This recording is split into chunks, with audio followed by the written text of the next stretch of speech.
में इन्वेस्ट करते हो और आप अपनी डीमेट अकाउंट में कटने वाले चार्जेस से परेशान हो, आप ये जानना चाहते हो कि आखिर इतने ज्यादा चार्जेस क्यों कट रहे हैं, तो ये वीडियो आप लोगों के लिए बिल्कुल सही होगी, क्योंकि इस वीडियो में आपको इन चार्जेस के बारे में बताऊंगा कि ये चार्जेस क्या है, क्यों लगते हैं, और सबसे बड़ी बात कि आप इन चार्जेस को कैसे कम कर सकते हो। अब देखो, जब भी आप शेयर मार्केट में ट्रेड करते हो ना, तो उसके ऊपर कई तरह के चार्जेस लगते हैं, जैसे कि ब्रोकरेज चार्जेस हो गया, सेबी के चार्जेस हो गए, गवर्नमेंट के चार्जेस हो गए, इसके अलावा एक डीपी चार्ज होता है। अब देखो, ये जो गवर्नमेंट के चार्जेस होते हैं ये तो फिक्स रहते हैं, मतलब ये तो 100% लगते हैं। इसके अलावा सेबी के चार्जेस भी कंपलसरी है, ये भी हमेशा लगते हैं। लेकिन ये जो ब्रोकरेज चार्ज होता है ना, इसमें क्या होता है, कई ब्रोकर्स चार्जेस लेते हैं, कई ब्रोकर चार्जेस नहीं लेते। जैसे ग्रो ब्रोकरेज चार्ज लेता है, जबकि एंजल वन और जीरोधा डिलीवरी पे कोई भी ब्रोकरेज चार्ज नहीं लेते। मतलब ये जो ब्रोकरेज चार्ज होता है ये ब्रोकर्स के ऊपर डिपेंड करता है कि वो कितना ब्रोकरेज चार्ज लेंगे। लेकिन देखो, इसके अलावा ना ये जो डीपी चार्ज होता है ना, ये भी एक कंपलसरी चार्ज है, लेकिन अगर आप इसका खेल समझ गए ना, तो आप अपने बहुत सारे पैसे बचा सकते हो डीपी चार्ज से ही। अब ये डीपी चार्ज क्या होता है? अब देखो, जब भी आप शेयर को बेचते हो ना, अगर आप अपनी ऑर्डर की हिस्ट्री में जाके देखो तो यहाँ पे डीपी चार्ज नाम से एक चार्ज कटता है, और सच में नए इन्वेस्टर के लिए ये डीपी चार्जेस सबसे बड़ी प्रॉब्लम होती है। अब ये कैसे होती है आगे मैं आपको वीडियो में बताऊंगा, लेकिन उससे पहले मैं आपको बताता हूँ कि डीपी चार्ज क्या होता है और क्यों लगता है। देखो, डीपी का मतलब होता है डिपॉजिटरी पार्टिसिपेंट। ये डिपॉजिटरी पार्टिसिपेंट जो होता है ना, वो बिल्कुल एक बैंक की तरह होता है। जैसे आपके बैंक अकाउंट में आपके पैसे स्टोर रहते हैं, अगर आप किसी दुकान पर जाकर कोई सामान खरीदते हो और आप उसे पैसे ट्रांसफर करते हो, तो बैंक क्या करता है, आपके अकाउंट से आपके पैसे को सेलर के अकाउंट में भेज देता है।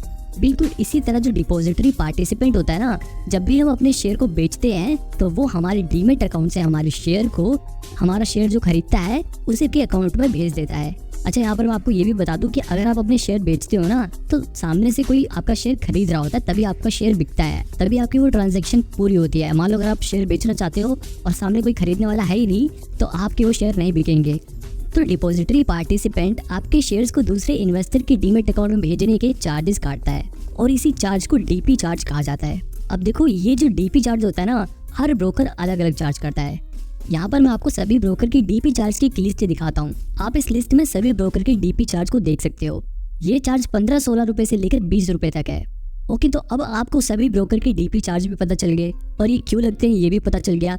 लेकिन अब मेन सवाल ये आता है कि आखिर हम इस चार्ज को कम कैसे कर सकते हैं।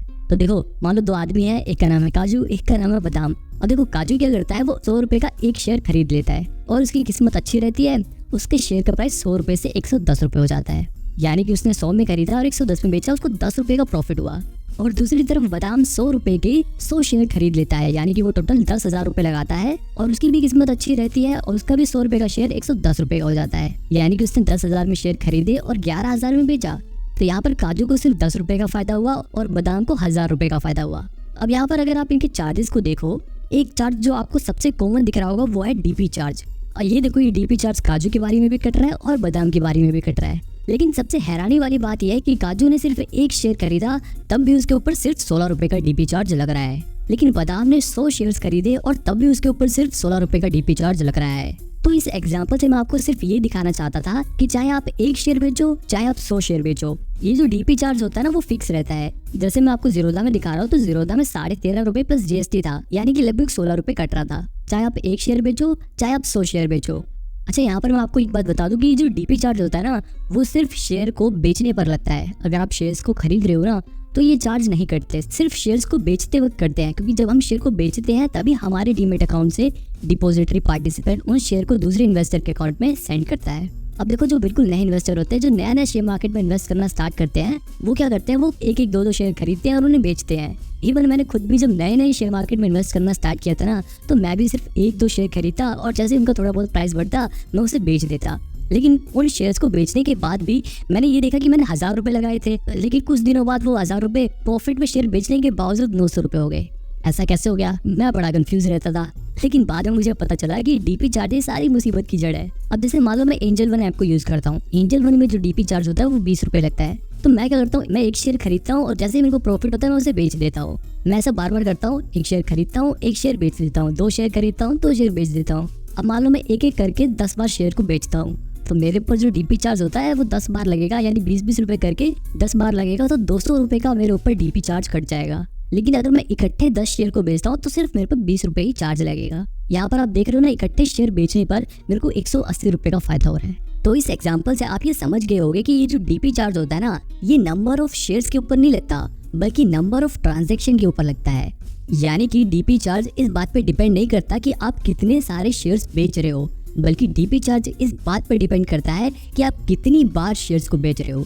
आप चाहे एक बार में 1 शेयर बेचो या 1000 शेयर बेचो, जो डीपी चार्ज होता है वो एक ही बार लगेगा। लेकिन अगर आप एक बार की जगह कई बार शेयर्स को बेचते हो तो उस पर कई बार डीपी चार्ज लगेगा।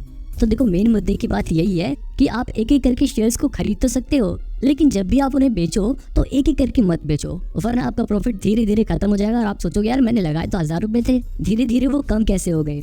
अब यहाँ पर एक और सवाल आपके दिमाग में आ सकता है कि शेयर्स को बेचने पर डीपी चार्ज लगता है, तो क्या अगर हम इंट्राडे में शेयर्स को बेचते हैं तभी चार्ज लगेगा? तो मैं आपको यहाँ पर बता दूं कि जो डीपी चार्ज होता है ना, वो इंट्राडे पे नहीं लगता। डीपी चार्ज सिर्फ डिलीवरी ट्रांजैक्शन पर लगता है, यानी कि अगर आप शेयर को 1-2 दिन के बाद बेचते हो तब ये डीपी चार्ज लगता है। इंट्राडे में कोई भी डीपी चार्ज नहीं लगता। अगर ये वीडियो आपको थोड़ी सी भी हेल्पफुल लगी हो और आपको भी मेरे साथ इन्वेस्टमेंट और शेयर मार्केट के बारे में सीखना है तो इस चैनल को प्लीज सब्सक्राइब कर लो और ये वीडियो अपने उन दोस्तों के साथ शेयर करो जो शेयर मार्केट में इन्वेस्ट करते हैं। नहीं जानने के बाद बाजार समझने की कोशिश। 6 महीने में 3 या 4 महीने में